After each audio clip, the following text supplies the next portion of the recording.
Hello and welcome to Empowerment. I'm Kelly Whetstone. Thank you for joining me today. It is 10 a.m. Pacific time, little after 10:07 a.m. Pacific time on Tuesday, March 3rd, 2026. I am very happy to be here today. Happy March. Happy eclipse. I'm sure if you listened to CA, you learned all about that. She also wrote a great article in this week's Power Peak about just her whole her articles in the Power Peak are just incredible. And then the daily things. So it's an auspicious day. We're having a solar eclipse. So and on top of it, the best part, forget about March, forget about the eclipse. It's raining. It's raining here in Denver. And it rained probably, I think it's supposed to go for another hour or so. I mean, it's not like we had a downpour that lasted hours, but it was probably an hour. And it's still supposed to continue a bit and maybe more into this evening. So that is cause for celebration. It feels so good. And rain, I think, is so healing. It just clears the air on many levels, not just because it washes down stuff that's hanging up in the air, especially when it's been windy. Um, just kind of gets rid of that. Uh, but it also just is cleansing for the soul, I think. I think rain is the loveliest. Rain and snow. I really like snow too. But anyway, just celebrating the rain, enjoying it, and enjoying it, hearing it on the roof. But I just want to start with a really cute little, I guess, kiss on the cheek from God's story. Just a story about being supported, a story of supply. That's what, when I call them kisses on the cheek from God, because they're little blessings. But what they are really at their basis is supply. And supply is a spiritual thing. Supply is a spiritual principle. It is God in you. That is supply because God is. So whatever it is, whatever you need, it's what you need, when you need, as you need it. Whatever it is, because it all exists within you, because you are the individualization of source, and source is the source of everything, source of supply. So I can't remember exactly when it was. It was later last week, maybe Thursday, Friday morning. Grace and I were getting ready to go out for our walk. And I was just kind of thinking that morning, or maybe it was the day before, um, just about it, being out in life. And I've talked about this many times before because I'm self-employed. I work from home. I work on the phone. And most days it's just me and Grace, me and Grace. And so I've been doing more and more things to get out and be with people, like, going to the grocery store, Sprouts, which I like. Um, I'm not going to King Soopers, I can tell you that. That's not my cup of tea. But going out and doing that, I'm having lunch tomorrow with two old friends. We worked together when we worked for Colorado Bankers Mortgage. And that closed 20 years ago, 20, almost 21 years ago. So Laura and I see each other. We make a point to see each other every few months, but we're having lunch with a good friend of ours, Frank, tomorrow, and we're all meeting in an Italian restaurant in North Denver, where I grew up. So what could be better? So that'll be a lot of fun. And anyway, I was just thinking about, I don't know how to do that. I don't know how to get more social. I don't. I mean, I have friends that we keep in contact with, but everybody has a life. So it was one of those things that I just, looked at it and I went, it is what it is right now. It is what it is. So I gave it away, acceptance. I do listen to my own shows and read my own notes. So I thought, just let it go, accept what is and where I am. And so we walk out the door, and a lot of times we'll pass people on our walks, Grace and I on our walk in the morning. We pass people and wave or say hello, but not many opportunities. People, if they have a dog, unless they know us, will go to the other side of the street because that's what everybody's done now since COVID. Um, and so you never know. So it might just be a wave and a little shout out of good morning. But we walked out of our gate and we're getting ready to head up the street. And this guy with this giant dog was just past our driveway. So heading to the same direction that we would head out. But this dog, I've never seen the guy or the dog before. He does live in the neighborhood on the other side of the park, he told me. But this dog was gorgeous, absolutely gorgeous. He was tall and white with these really interesting markings, and he had an Akita tail, the fluffy tail that whips over their back. So I'm thinking he's got to be part Akita. Well, I have a really good friend who is in the process of trying to get an Akita puppy, and I told her about this dog, and she said he's an American Akita. They're smooth because the rest of his fur was very smooth, and he had kind of a squarer shaped face. So she said they're American Akitas are part Mastiff or um, you know, and that's exactly what he looked like. That's exactly the shape of his face, but he was all white, these beautiful markings. And when we walked out, I'm watching Grace. I'm following Grace. So they're like at the house on the sidewalk at the house next door. And she turns around, sees the dog, and she always whines, like, that's my best friend. I need to go talk. She does that with every dog we pass. Um, but anyway, the dog just stopped and was absolutely fixed on Grace. And but not I mean, he was just stopped. His posture was not like, "I wanna eat you, you look like a snack," because she weighs 11 pounds, um, but just curious, just really curious, and I said good morning to the guy whose name is Tim, I learned, and, the dog wasn't moving, and he was trying to pull the dog, and again, this dog is big, and I said, "Can she say hi?" And he said, "Well, she can try." He said, "He's very young and we're trying to get him socialized." So Grace walks over to him, gets up on her hind legs and gives him a kiss on the nose. And he just stood there and let her do it. It was the sweetest thing I have ever seen. And she gets down and then she gets her stick and she's ready to go on her walk. And then he turns into Big Puppy, and how they go into that pounce mode. So anyway, Tim and I said hello. We got each other's names. The dog's name was something like Anchor, like a real macho name, like a Bruce Willis Die Hard movie kind of name. But he was so sweet, and that was just the neatest experience. And we got to meet two people. She got to meet a dog. I got to meet Tim, say hello, and that was a cool thing. So that was like a little answer to, you know, being out in life and meeting people, right?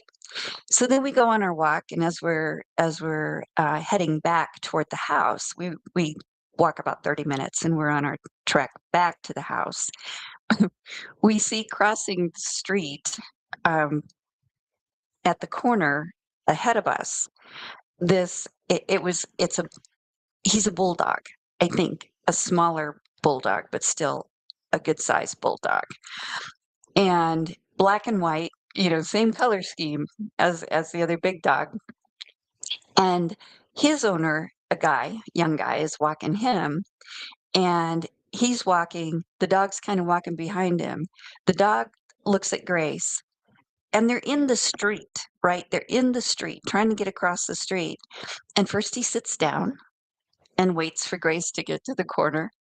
And then and his owner's going, "Come on, let's go," and then he lays down, and he just laid there and waited for Grace to come, and it was the funniest thing. I walked up there and I was just laughing. I said, "That is the cutest thing. I love it." She has another little boyfriend dog named Jack, um, a little white, oh, I can't think of what he is. A terrier. He's a terrier, but schnauzer. He's a schnauzer, little white schnauzer named Jack, and he'll do that. He'll just lay down and wait for Grace to catch up. But I mean, this guy is trying to get this dog out of the street, and he couldn't get him, and I was laughing, and the dog's name, first of all, is Hot Sauce, and I'd met Hot Sauce when Hot Sauce was a little puppy last summer. But, he's waiting for Grace, and Grace, it's so funny. I mean, she had no problems with that big dog, but with dogs that look like bulldogs, because my niece has a bulldog and kinda ran all over Grace when Grace was little, she stays away from them. So she wasn't her kiss on the face self then, but it was just the cutest thing, and his owner's name was Sean, and we were talking, and he told me his first dog was a Bichon and how stubborn and funny and loving they are. But anyway, so that was just fantastic. That was just we met 2 people, 2 dogs, and it was just a great walk. It was a great, great, great happy walk. And then I went to Sprouts later on for groceries, and one of the women that worked there, we were chatting up, and it was just it was like when I was driving home from Sprouts, it's like, "There we go. That was just exactly what I needed." Just a little bit of communication, being in other people's energy and enjoying it. So, you know, I'm always provided for. That's the truth of it. In whatever way I need, I am always, always, always provided for. And I like to share those stories with you because, again, when you notice good things, when you notice and celebrate and are grateful for good things, more good things happen. They just do because you get what you give. So, anyway, I just wanted to share that with you. This show is live on 12radio.com and streaming on YouTube. If you'd like to join the chat, you could do it at 12radio.com. Just click chat. And or you can, if you go there, you can also click the YouTube link posted under my banner. So, or you can subscribe to my channel. You just go to www.youtube.com/@ Kelly W1850. And I don't do readings on the show, but if you would like a reading or healing from me, you can find me every day on 12listen.com. Usually available later morning, Pacific time into the evening. If you don't see me or if I happen to be on another call, you can just schedule a call, put in a callback request. I'm notified immediately and I will get back to you as soon as I can. And I will always do my best to meet your schedule if you schedule a call. And just my reminder of all things that I remind you of every Tuesday morning. We do have reduced rates on calls and chats a few times a week on 12Listen, typically Wednesday, Friday, Sunday, and the 12th of each month. If you want to be notified of our specials, just go to 12listen.com and sign up for 12 promotions. And while you're there, post what you're grateful for on the gratitude board. You can do it anonymously. We, the advisors at 12Listen, add our intention, our attention and intention along with yours to what you are grateful for. So it's a way we can support you, and I encourage you to use it. And I have my Welcome Spring 15-minute time-based session available. It will be available through spring. Spring is right around the corner. I know it's not today, but it's only a few weeks away officially. And spring symbolizes new beginnings. Spring and fall symbolize change, but spring is new beginnings. Nature comes back to life, and it's just phenomenal to watch. And we can use this session in any way you wish, but this is a great time to use the momentum of the season to just release limitations, limiting beliefs, old baggage, anything that's in your space that's not serving you so that you're available for new opportunities.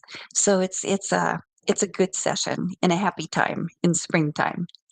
So I just want to say thank you again for listening, however and whenever you do.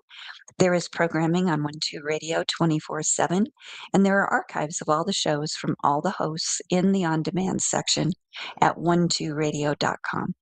You can download them anytime you want. 12 Radio is a great source of inspiration, information, and support, so I invite you to take advantage. And right now, I just want to say thank you to Serena for producing the show today. And let's move into the teaching segment by listening to a few minutes of a song called Atma Victu by Reiki. This is from the World Groove Mix, Volume 1, and Sequoia Records. So enjoy it. That's our little segue into the teaching segment. Enjoy it for a few minutes, and I'll be back right after. I'm Kelly Whetstone. You're listening to Empowerment. Thanks for being here.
Welcome back. I hope you enjoyed that music.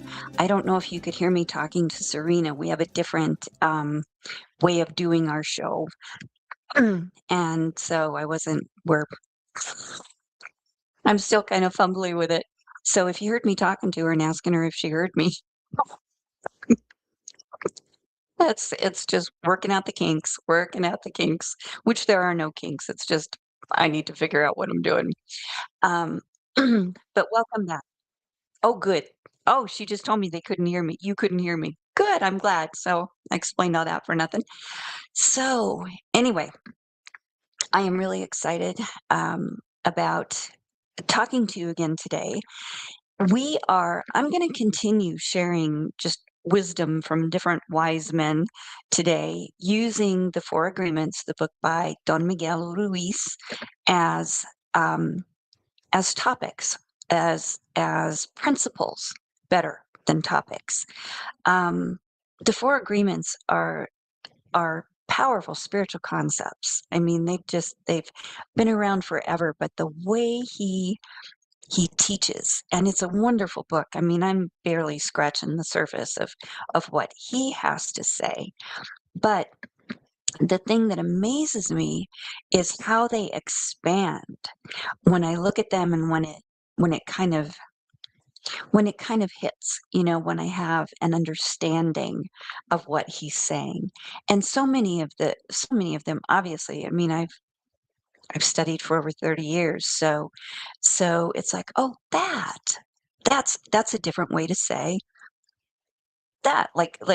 Don't take things personally. Acceptance was a big part of that. Over the past 2 weeks, the 2 weeks prior, the 2 shows prior, the first week, we did Be Impeccable with Your Word, which is the first agreement, and we talked about the power of the word and how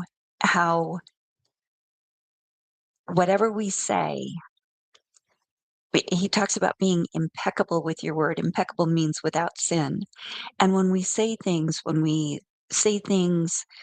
um, to hurt someone, or we criticize or we gossip or whatever it is, we're only ever sinning against ourselves, because there is one, period. There is God. So, when we do that, this is a relative world, right? Whatever we put out, we're going to get back. Last week, we covered the second, which is don't take anything personally.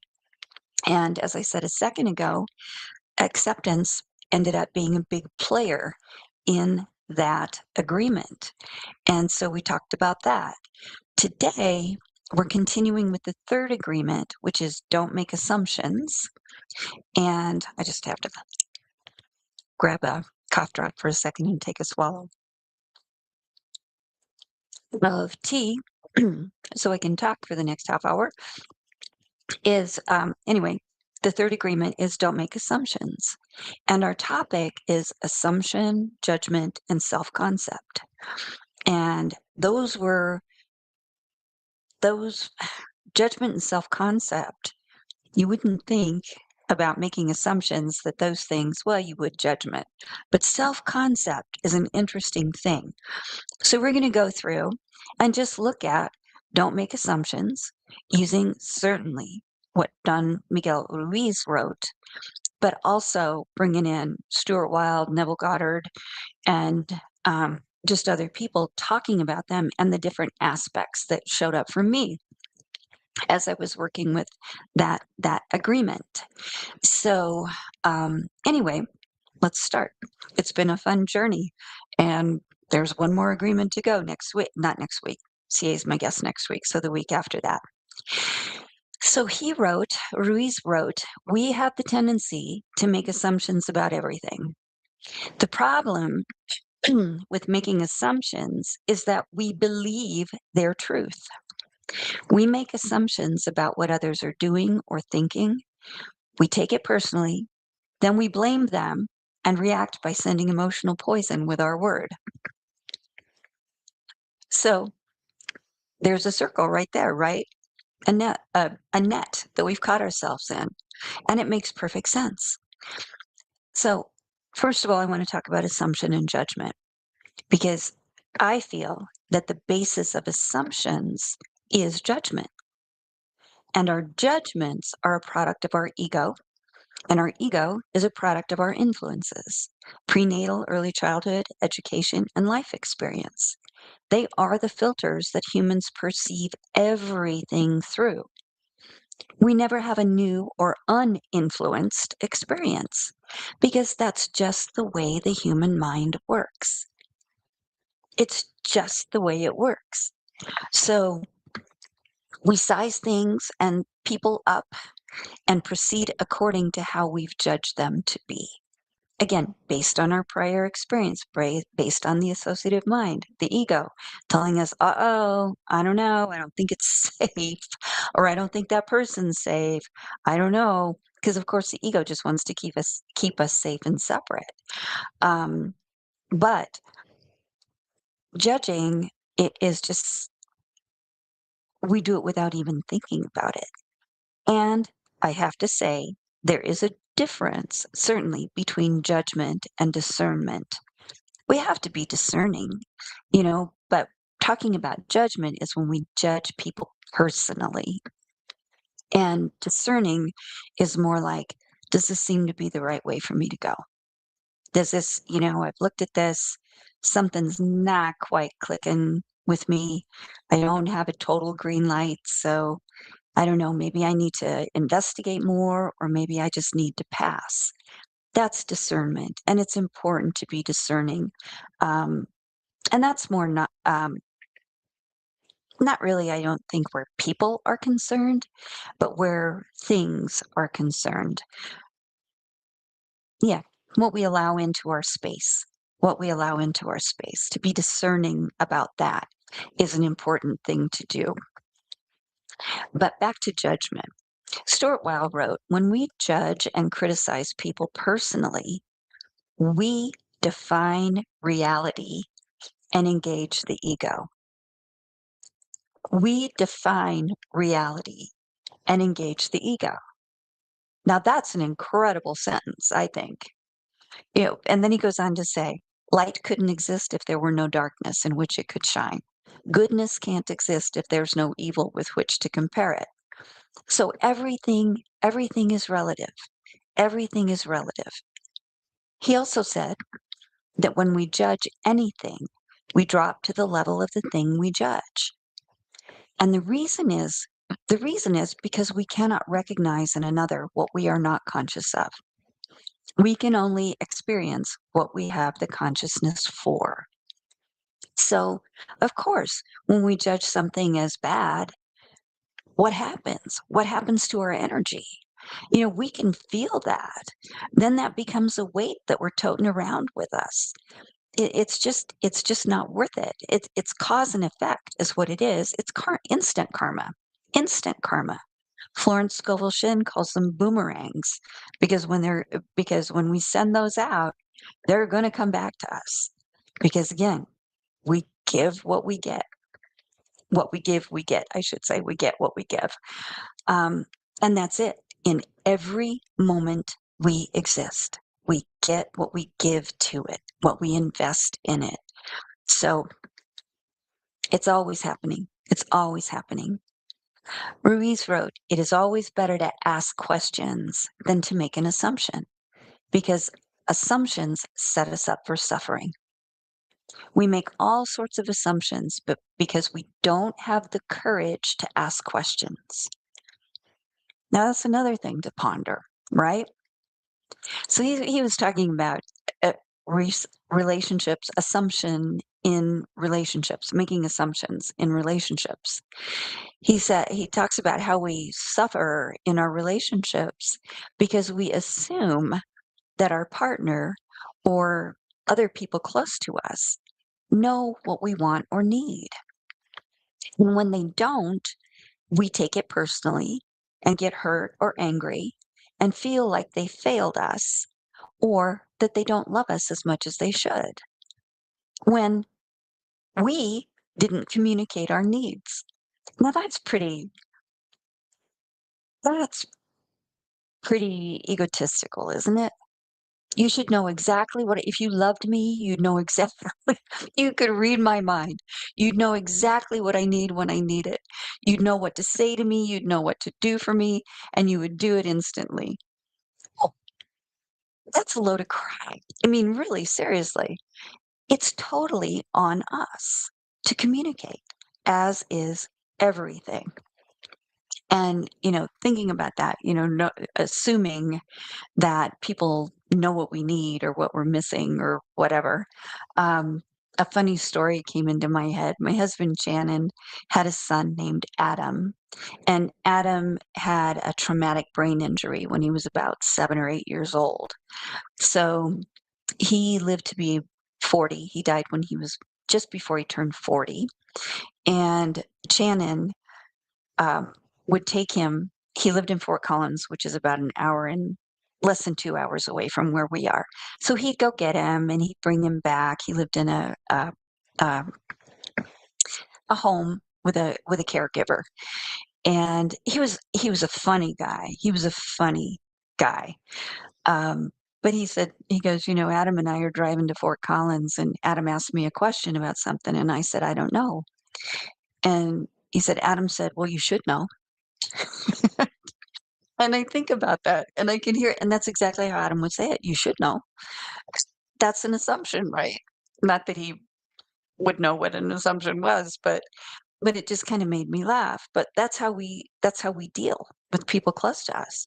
You should know. You should know what I need. You should know why I'm not talking to you right now. Why you made me mad because you didn't know what I needed. I mean, it's funny. Man, we just tie these ropes around ourselves, don't we? But now let's look at the other thing.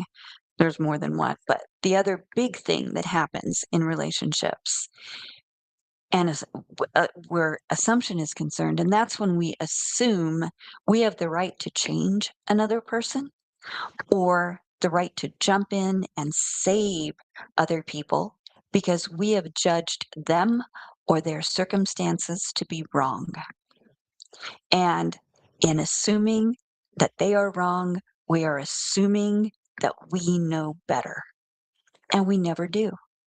We can't. We can't. Every person is in their own sacred and individual evolution. Stuart Wilde wrote, finally, the universal law is in balance and harmony by its very nature. Whatever you create will have to be for yourself. You cannot will the universal law onto others, saying, I want this to happen to my friend. This would be infringing because not knowing the nature of your friend's heroic life plan, you are not entitled to change it or in any way alter what he's going through at this time. He has to experience life for himself, as he also has unlimited power within him. And part of his growth pattern is discovering that fact. Within the universal law, there is no dual energy, good and bad, saints and sinners. There is just energy, one power that pervades all things, and everything is a part of the power. Differentiation between good and evil is just your perception. For within real energy, there is no judgment. But you cannot judge others because since the energy your mind perceives does not incorporate the nature of their heroic goal, you have no way of knowing what they are going through, that what they're going through is not exactly what they need karmically for their growth at this infinite point in their evolution. There are no accidents or victims. Each person is responsible for his own evolution. Each pulls to himself the circumstances experienced in life. He puts in an order, so to speak, and gets back 3 cracked cups. That's part of the learning pattern, trial and error. This lifetime is yours. You may be involved in relationships and love others, but basically what you make of your life and how you pass through it is your evolution. We all learn to take responsibility for our own circumstances, and within the universal law, we are not expected to take responsibility for the evolution of others. It might sound a bit harsh, but in the law, there is incredible clarity and justice. That's why adversity is so useful. It allows people to look for something beyond day to day reality, and this brings them in touch with their true inner selves. In desperation, they begin to pull on their unlimited power, and they realize that anything can be changed, that suffering is a product of the inner self, and by looking at their inner selves, they can transform them. And that's from his book, Miracles. And what he is referring to as the inner self is the self concept. Same thing. Neville said, concept of self is all that you accept and consent to as yourself. And he wrote a lot about self concept, Neville did. You know, how you feel about yourself determines all that you can and cannot have in your experience. How you feel about yourself determines all that you can and cannot have in your experience. Whatever you desire exists within you because you're the individualization of source. You're self contained and self complete.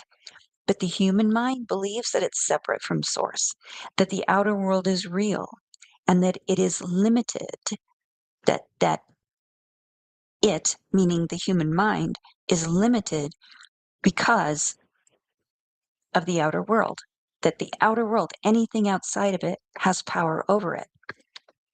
And there is no power external to us. None. None. Reverend Ike said no one can ever be greater than their own self concept. The limitations of the human mind must be overcome if you want to have a greater experience. You are the center of your world, and everything in it shows you what you believe. You may not think so, but that is empowering. That is empowering. It may sound daunting, but that's empowering. It's you.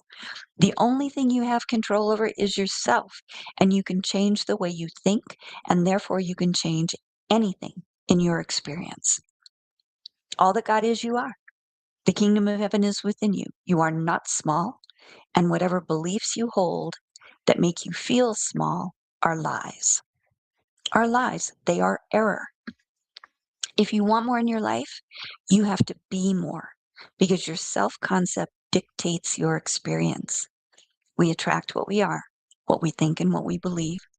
So we have to think and believe in alignment with what we want to have, what we want to be, and what we want to give to the world. So, looking at assumption and self concept, Ruiz wrote, we make the assumption that everyone sees life the way we do. We assume that others think the way we think, feel the way we feel, judge the way we judge, and abuse the way we abuse. This is the biggest assumption that humans make, and this is why we have a fear of being ourselves around others, because we think everyone else will judge us, victimize us, abuse us, and blame us as we do ourselves. So even before others have a chance to reject us, we've already rejected ourselves. That's the way the human mind works. That is one of the most powerful things I think I've ever read. It's incredibly profound. And it took a minute to soak it in when I first read it, but then I got it because I had this instant flashback of holiday gatherings at my brother's house. And this was years ago, years ago. Um, and being at these gatherings and feeling so uncomfortable because I've always lived a much different life than he and his wife did and or do actually. And my perception was the reason why I was uncomfortable was because my perception was that they had done, quote unquote, everything right. They met in college, they got married, they've been married now. I think we're going on, well, they've been married over 40 years. But anyway, and, you know, they have two kids and their kids went to private schools and, all that stuff. But but that was my perception. They did it right and I didn't. And I was, because I was and still am a square peg that followed my heart and still do. Still do. My brother and I have always been fine, but but my sister-in-law had really hard, fast opinions of what was right and wrong, and I certainly didn't measure up to it. So I felt less than acceptable. And again, this is all on me, right? I am not that person anymore. Thank God we live lifetimes in our lifetime because I left that girl in the past a while ago. But but that just brings the Tao to mind. Seek other people's approval and you'll be their prisoner. That's the truth of it. That's what that discomfort was. I was seeking their approval. Or the thing is I thought I didn't have it. And as it turns out, on many levels I didn't, but as me as myself, I did. I did. Anyway, that's a weird way to say it, but as I said, that was years ago. And now celebrate my square peggedness, if you can call it that. I do. I'm who I am. I and I'm completely comfortable and I'm completely myself when I'm with them. And again, my brother and I have always gotten along really well. But in looking at this and having this example come into my head again, I also realize that the judgment that I felt was also me judging her. The judgment I felt from her or in the situation toward me, again, I manufactured, but also it was me judging, judging the situation. And that whole experience was one of assumption and judgment. And it was all dictated by my self concept, by my self concept. And I just want to read that little brief paragraph from Ruiz again. We make the assumption that everyone sees life the way we do. We assume that others think the way we think, feel the way we feel, judge the way we judge, and abuse the way we abuse. This is the biggest assumption that humans make. And this is why we have a fear of being ourselves around others, because we think everyone else will judge us, victimize us, abuse us, and blame us as we do ourselves. So even before others have a chance to reject us, we've already rejected ourselves.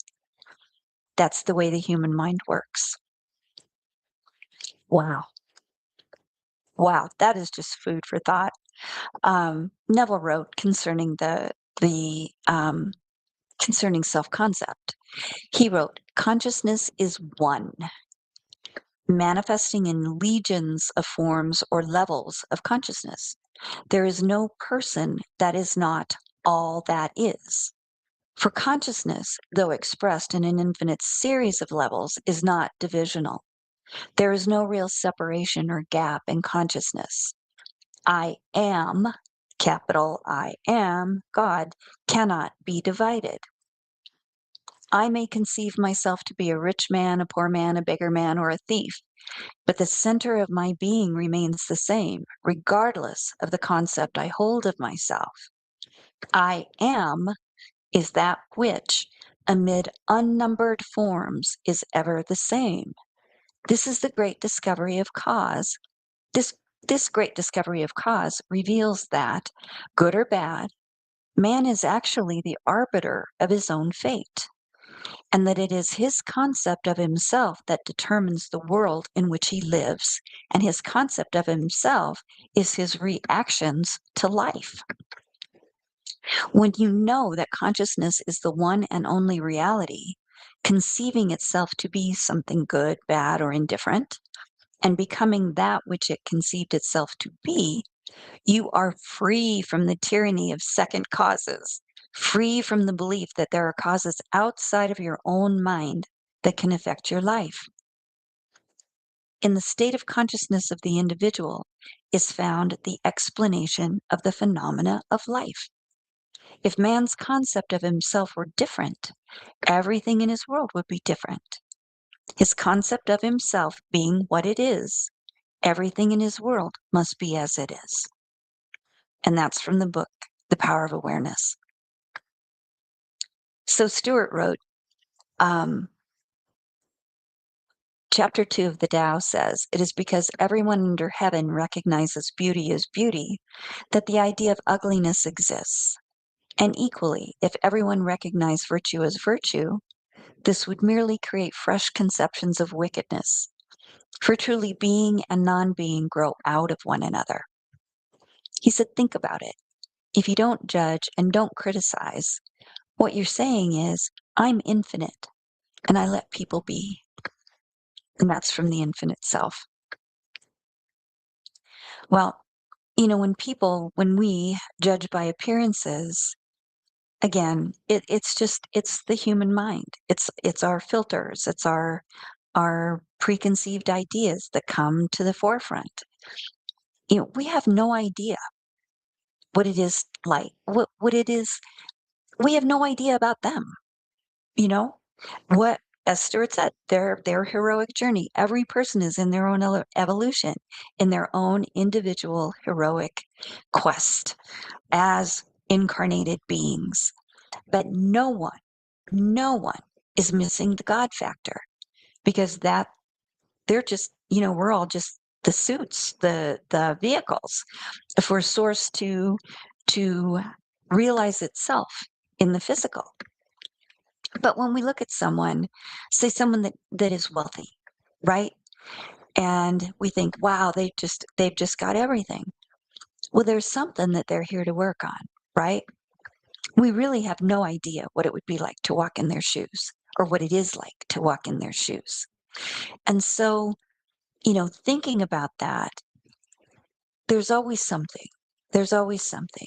Maybe they have a lot of money, but maybe they're just not happy. Maybe something went wrong at some point that they can't get past. Or maybe they're not as healthy as they want to be, or maybe they don't have great relationships. We can't, again, we don't know. We don't know. But like he says, if you don't judge or don't criticize, what you're saying is, I'm infinite and I let people be. So I'm just going to end with one last one last bit from Ruiz on the third agreement. The way to keep yourself from making assumptions is to ask questions. Make sure the communication is clear. If you don't understand, ask. Have the courage to ask questions until you are as clear as you can be. And even then, do not assume you know all there is to know about a given situation. Once you hear the answer, you'll not have to make assumptions because you'll know the truth. With clear communication, all of your relationships will change, not only with your partner, but with everyone else. I like it when he says, have the courage to ask questions. That's a big deal, isn't it? It's like it's because income all these other judgments. If I have to ask a question about that, what will the person think that I'm asking the question to? That I don't know anything, that I'm insecure. I mean, everything, there's just more to every single thing, isn't there? To everything. But really, it does take courage to ask questions. But when you do, you know what the deal is. And also, when you're assuming something and you don't know what the deal is, your feet are off the ground. You're not nailed down. You can't make progress because you don't know. When you ask a question and you get an answer, whether you like it or not, you've gotten an answer and you can go from there. So, good advice, right? But on that note, I feel like our exploration of don't make assumptions is complete. I hope you find it valuable or found it valuable. You've been listening to Empowerment. I'm Kelly Whetstone. We're here on 1-2 Radio, where we are changing the way that you listen to the world. Have a very blessed week, and please stay tuned for Katie Weaver. Thanks, everyone.